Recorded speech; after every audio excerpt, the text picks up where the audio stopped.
Hi hello नमस्कार. आज मी अळूवडी बनवते आहे, पण थोड्या वेगळ्या पद्धतीत. गेल्या वेळी मी दाखवलेली पण ती वेगळ्या पद्धतीत होती, आता वेगळ्या. ही 7-8 पानं आहेत, ती स्वच्छ धुवून घेते. अळूची पानं स्वच्छ धुवून घेतली आहेत आणि मोडून पण घेतली, देठ काढून घेतले आणि असं मोडून घेतली तोडून. कारण मला अख्ख्या पानाची करायची नाही आहे वडी.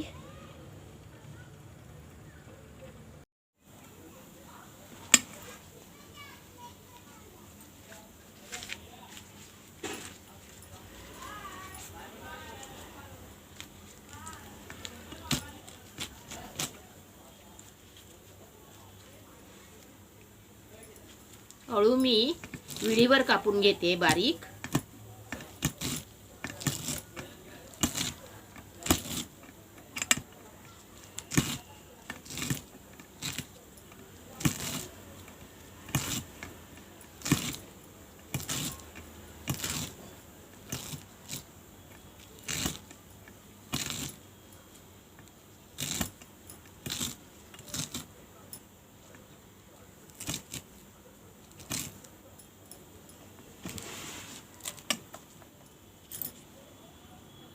इथे सर्व अळू मी कापून घेतलंय बारीक.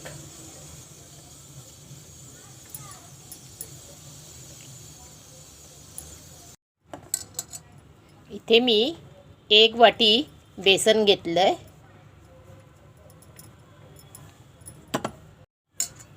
अर्धी वाटी तांदूळ पीठ,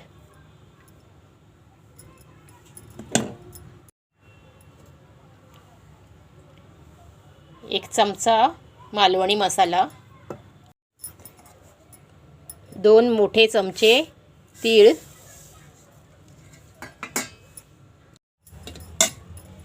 गरम मसाला आणि जिरे,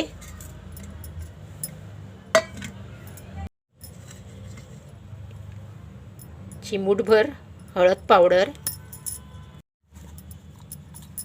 हिंग, 2 चमचे बारीक रवा, आलं लसूण गूळ चिंच मिरच्या आणि कोथिंबीर याची पेस्ट करून घेते.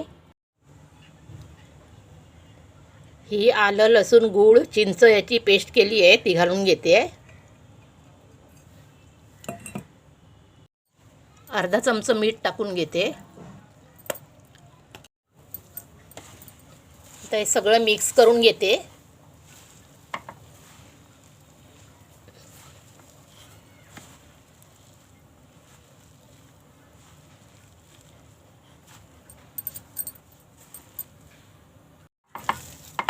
सगळं पीठ मळून घेतलं मिक्स करून सगळं. ही झटपट होणारी अशी रेसिपी आहे. ह्या पद्धतीने केलं तर पटकन होतात अळूवड्या. पानाला खूप वेळ लागतो लावून हे करायला वगैरे, पुसून घ्या हे करा ते करा, त्यापेक्षा हे पटकन होतात अशा. असे 2 गोळे करून घेतले आहेत. त्याचं असं वरवंट्यासारखा आकार करते. खरोखर झटपट होतात, करून बघा नक्की.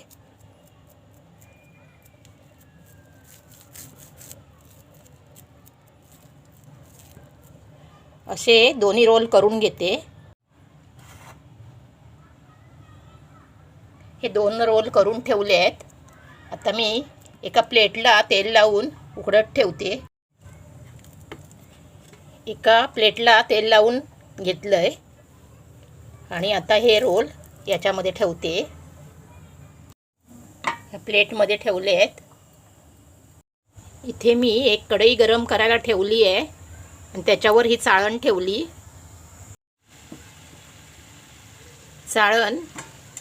चाळणीमध्ये हे ठेवते आणि 20 मिनिटं वाफवून घेते.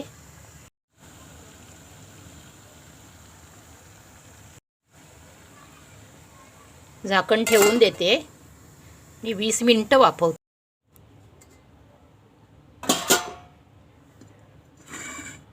उकडून झाली आहे. आता थंड केल्यानंतर मी त्याच्या स्लाइस काढते अशा. मी याच्यामध्ये ओवा पण टाकला आहे, सांगायला विसरलेली. मिश्रणामध्ये ओवा पण टाकला आहे क्रश करून. मी नेहमी याच पद्धतीने जास्त करून करते, कारण ही झटपट होते ना. मग अशाच पद्धतीने करते मी. एक रोल मी ठेवून देते दुसऱ्या वेळेसाठी आणि एकच कट करून घेते. माझी रेसिपी कशी झाली नक्की कमेंट करून सांगा. लाईक करा, शेअर करा आणि सबस्क्राईब करायला विसरू नका प्लीज.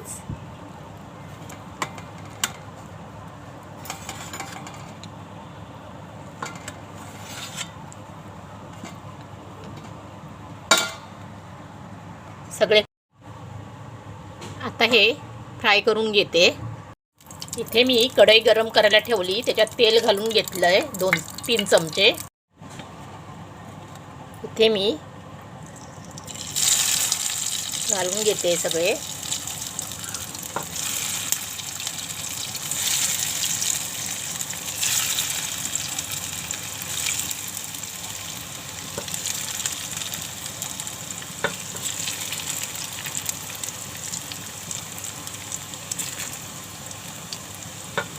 सर्व वड्या घालून झाल्या आहेत.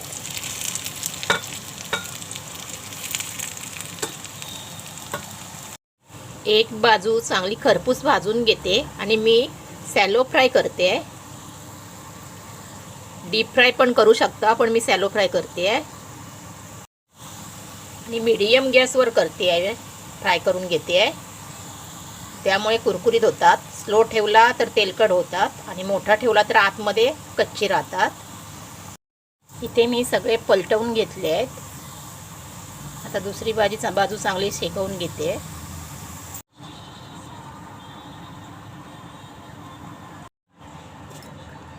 कुरकुरीत गरमागरम अळूवडी तयार आहे.